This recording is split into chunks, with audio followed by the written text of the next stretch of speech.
காணாத கண்களில்லை, காணாமல் நாளது நகர்வதில்லை.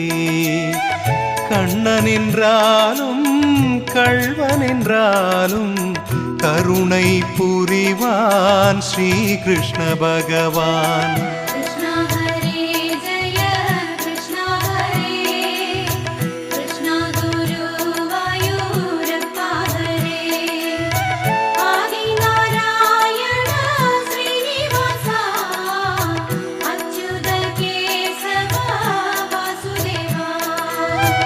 அழகிய கண்ணனின் அடிதனை எண்ணுவர், அவனது தொல்லைகள் அனைத்தையும் தாங்குவர்.